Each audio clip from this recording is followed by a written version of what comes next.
A new record last week was 6.6 million new claims.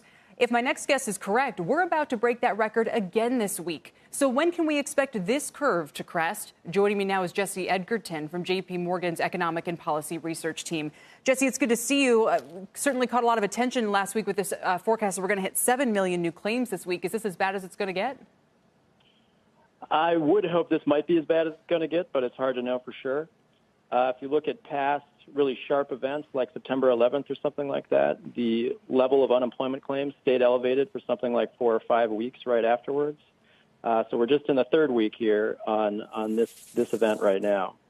So if that's the case, the 9/11 comparison is a relatively hopeful one. There are a couple of things that are different this time. One is that the unemployment benefits themselves come with a big incentive, the extra $600 to try to help people get through, and the wider array of people who can get them, freelancers and gig economy workers for the first time. How much are those factors, you think, increasing claims relative to what the economy itself would be generating? Well, I mean, honestly, I think there are millions, tens of millions of people that would be filing for benefits anyway, even without these extra incentives, right? You've got 12 million people that work at restaurants. You've got another 10 million people that work in non-essential retail outside of grocery stores and pharmacies. There's another 20 million people that work in non-essential manufacturing and construction. So, even without these kind of special factors right now, there's easily tens of millions of people that are at risk of getting laid off here. Right. And you just, I think, 12 to... That's 32 million people right there you just referenced. So if claims do hit 7 million this week, plus 6.5, 13.5, what was it before that? 3.5, that's 17 million. So we're only about halfway through this thing. Do you think that's about right? That might be a little bit on the pessimistic side, right? There's easily, say, 50 million jobs at risk from the shutdowns here. But we don't know exactly how many people are going to get laid off, right? We don't know if restaurants are going to lay off 50% of their employees or 90% or what. I think we're kind of getting close to that 50% level at this point. So I would kind of hope that we slow down after that.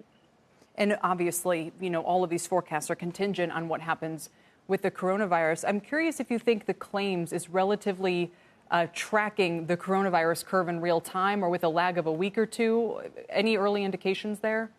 It's definitely got a bit of a lag of probably a few weeks. A month ago, we were tracking things like the movie box office numbers and the number of people riding the subway in New York and hotel occupancy and things like that.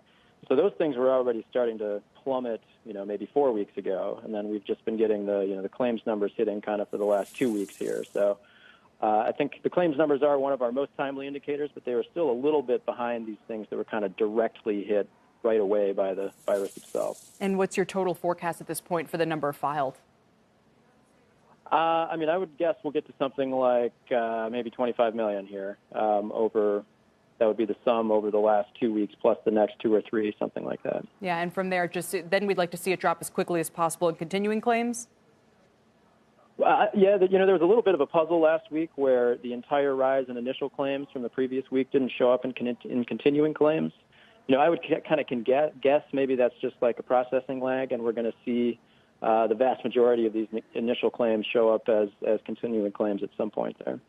Absolutely.